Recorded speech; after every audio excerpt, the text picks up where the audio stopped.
Cilegon bukan kota seperti yang kalian kenal hari ini. Sebelum suara mesin baja meraung dari pabrik-pabrik tinggi, sebelum jalan-jalan dibentangkan dengan aspal panas, tanah ini adalah tanah sunyi, dikelilingi sawah, sungai, dan bukit yang berbisik saat malam turun. Di sini, tanah tak hanya ditanami padi, tapi juga ditaburi ilmu. Ilmu yang ditanam dari tubuh para jawara, dari darah yang tumpah, dari sumpah yang dikunci dalam doa-doa panjang di ujung malam. Orang menyebutnya tanah jawara. Tapi jangan kira semua orang bisa memanggul nama itu. Menjadi jawara bukan soal seberapa cepat tanganmu menebas atau seberapa banyak musuh yang kau robohkan. Jawara bukan gelar. Itu warisan. Itu utang. Dulu, jauh sebelum Belanda datang dengan sepatu hitam dan catatan pajaknya, Banten berdiri sebagai satu dari sekian kerajaan besar di pesisir barat Jawa. Kesultanan yang tumbuh dari Islam, dari perdagangan, dan dari keberanian. Para ulama dan pendekar berjalan berdampingan, bukan hanya menjaga batas wilayah, tapi juga menjaga batas batin manusia. Antara rakus dan ridho, antara tunduk dan melawan. Saat Belanda datang, mereka tidak hanya membawa senapan, mereka membawa penghapus.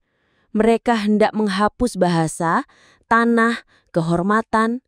Mereka pikir dengan menanam bendera, mereka telah menaklukkan segalanya. Tapi mereka lupa, di Banten, tanah tak bisa ditaklukkan. Karena tanah ini tidak diam. Ia berbicara lewat gempa, lewat angin, lewat mimpi yang menyergap di tidur-tidur kami. Ayahku, Mahdi Singabarong, adalah satu dari sedikit penjaga batas itu. Tidak banyak bicara, tapi langkahnya ditakuti sampai ke Pelabuhan Anyer. Ia tak punya pasukan, hanya sebuah golok tua yang warnanya tak pernah pudar meski dimandikan darah. Namanya Golok Sulangkar. Dulu, katanya, dibuat dari besi yang dipalu 7 hari 7 malam di tengah hutan, ditemani doa dan dibungkus mantra. Aku tumbuh melihat golok itu tergantung di atas pintu, tapi tak pernah berani menyentuhnya. Ayah bilang, golok itu tak memilih tangan sembarangan. Ia hidup, dan ia tahu siapa pemiliknya. Jika kau salah sentuh, kau bisa buta atau terbakar dari dalam. Orang-orang desa datang ke ayah malam-malam.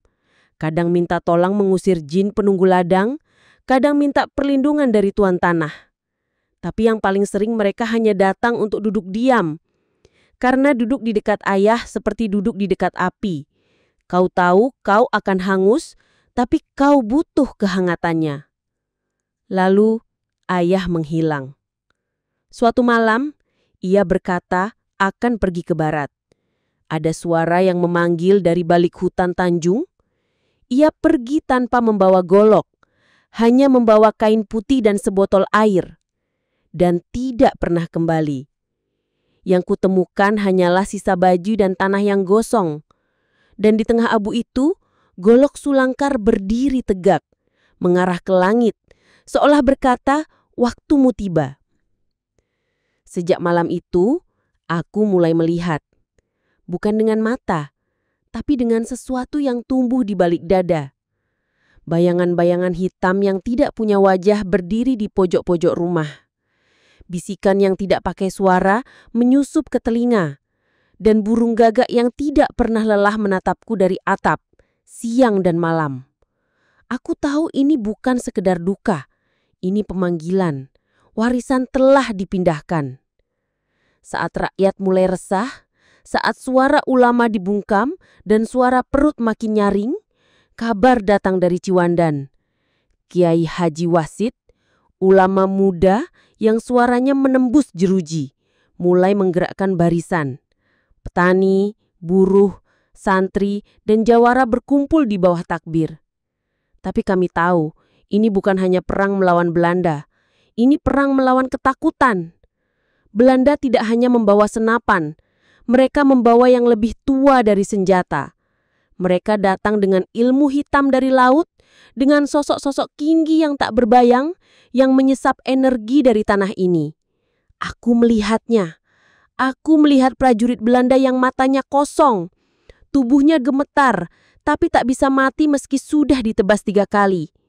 Aku melihat kabut hitam yang melayang dari ujung hutan menuju desa-desa, dan aku tahu kita tidak sedang melawan manusia. Malam sebelum pertempuran, aku duduk di depan golok Sulangkar. Tangan gemetar, napas pendek. Aku tidak tahu apakah aku bisa menahan amukan dari dunia nyata dan dunia lain sekaligus. Tapi suara itu datang lagi. Suara ayahku. Kau bukan dipilih untuk menang. Kau dipilih untuk membuka jalan. Aku mengangkat golok. Cahaya samar keluar dari mata bilah. Tidak panas, tapi membuat kulitku seperti melepuh dari dalam. Aku menggigit lidah. Darah mengalir. Dan dari darah itu tulisan muncul di tanah. 1 kalimat pendek, 1 janji tua. Dengan darah, kami pulangkan yang datang tanpa izin. Aku tahu, malam itu bukan soal hidup atau mati. Ini tentang siapa yang berhak tinggal di tanah ini. Aku atau mereka. Aku atau apapun yang mereka bawa dari balik kabut. Dan malam itu, aku melangkah keluar. Sendirian. Di belakangku, bumi berbisik. Di depanku, gelap memanggil. Tapi di tanganku warisan itu bersinar. Aku bukan siapa-siapa. Tapi aku adalah sisa dari darah yang menolak dilupakan. Aku bukan pahlawan. Tapi aku adalah pagar yang kau pasang diam-diam agar anak-anakmu tetap bisa tidur. Dan jika malam ini aku mati, maka kutitipkan golok ini pada tanah, agar jika kelak tanah ini kembali diinjak oleh bayang-bayang, warisan itu tahu kapan harus bangun lagi. Malam terasa lebih lambat dari biasanya. Angin membawa bau besi yang menyengat, bercampur tanah basah dan sesuatu yang tak bisa kujelaskan, seperti rambut yang terbakar. Langit mendung, tapi tak turun hujan. Petir menyambar di jauhan, tapi tak bersuara. Waktu seperti macet, jam-jam terakhir sebelum neraka dibuka dari perut bumi. Di utara, cahaya obor mengalir pelam seperti ular. Itu barisan para jawara. Sebagian besar tak kukenal. Wajah-wajah keras, dada terbuka, sorot mata kosong tapi yakin. Di antara mereka ada yang membawa keris, golok panjang, bahkan tombak tua yang katanya ditemukan di dasar sumur tua. Tapi tak satu pun dari mereka berbicara. Kami tahu, malam ini bukan waktu untuk suara. Ini malam untuk tekad. Aku berjalan ke barisan, golok Sulangkar diselipkan di pinggang. Tapi rasanya seperti menanggung sebongkah batu berapi. Golok itu hidup. Aku bisa merasakan berdetak, seperti makhluk yang sabar menunggu darah pertama. Di tengah barisan, aku melihat sosok berjubah putih. Tubuhnya kurus, tapi langkahnya lingan. Wajahnya bersih, tapi matanya menyimpan ribuan malam. Itulah dia, Kiai Haji Wasid, pemimpin perlawanan, ulama yang ditakuti penjajah dan dicintai rakyat seperti ayah sendiri. Kami tidak berbicara, tapi saat mataku bertemu matanya, ada sesuatu yang bergerak dalam dadaku. Seperti pintu tua yang dibuka paksa, seperti doa yang dipanggil paksa dari dasar hati. Aku tahu, dia tahu siapa aku, dan dia tahu beban apa yang aku bawa. Kami berjalan ke barak Belanda di pinggiran kota. Bangunan bata merah dijaga 4 penjuru oleh serdadu yang tak pernah tidur. Tapi malam itu mereka tak tahu, yang datang bukan hanya manusia. Yang datang adalah dendam tanah, dendam air, dendam langit. Dan di dalam tubuh kami ada darah dari mereka yang mati tak sempat mengucap takbir. Saat kami mendekat, suara langkah kami tak terdengar. Seolah bumi sendiri menahan napasnya. Di sekeliling kami, bayangan-bayangan mulai bergerak. Bukan hanya milik kami, tapi juga milik mereka. Aku melihatnya. Di atas barak itu berdiri sosok tinggi, tubuhnya hitam, matanya seperti bara. Ia tak bergeming, hanya menatap kami seperti hakim yang menunggu hukuman dijatuhkan. Tiba-tiba angin berhenti, semua diam. Dan dari belakang suara takbir bergema. Bukan dari mulut manusia, tapi dari dada bumi. Dari langit yang bergetar, dari api yang tak terlihat. Dan kami berlari. Tak ada aba-aba, tak ada strategi. Hanya lari, teriakan, dan cahaya senjata yang menyala. Suara tembakan meletus, tapi banyak dari kami tak roboh. Aku melihat sendiri seorang jawara ditembak dari jarak dekat, tapi tubuhnya tak jatuh. Ia hanya berteriak dan menebas 3 serdadu dalam satu gerakan. Darah muncrat seperti hujan merah. Aku mendekati gerbang. Di sana ada 2 serdadu. Tubuh mereka tinggi, mata mereka kosong. Tapi bukan kosong biasa, kosong seperti lubang hitam. Aku tahu mereka bukan manusia biasa. Aura mereka dingin, kering, dan aku mencium bau laut, bau garam dan bangkai yang sudah ratusan tahun. Salah satu dari mereka mengangkat senapan. Tapi sebelum ia menarik pelatuk, golok sulangkar di pinggangku menyala. Cahaya merah keluar dari ukiran bilahnya. Dan tiba-tiba tubuhku bergerak sendiri. Aku berputar, melompat, menebas. Tapi bukan aku yang menebas. Tanganku hanya mengikuti. Aku seperti boneka. Dan saat golok itu menyentuh tubuh makhluk itu, cahaya meledak. Sosok itu tidak menjerit. Ia hancur seperti abu dan hilang di telan angin. Aku gemetar. Tubuhku lemah. Tapi belum selesai. Di dalam barak, suara jeritan tak manusiawi terdengar. Beberapa jawara sudah masuk. Api membakar dinding. Tembakan terus bergema. Tapi ada suara lain, suara pelan, berdesis, seperti seseorang yang sedang membaca mantra dari dasar sumur. Aku melangkah masuk.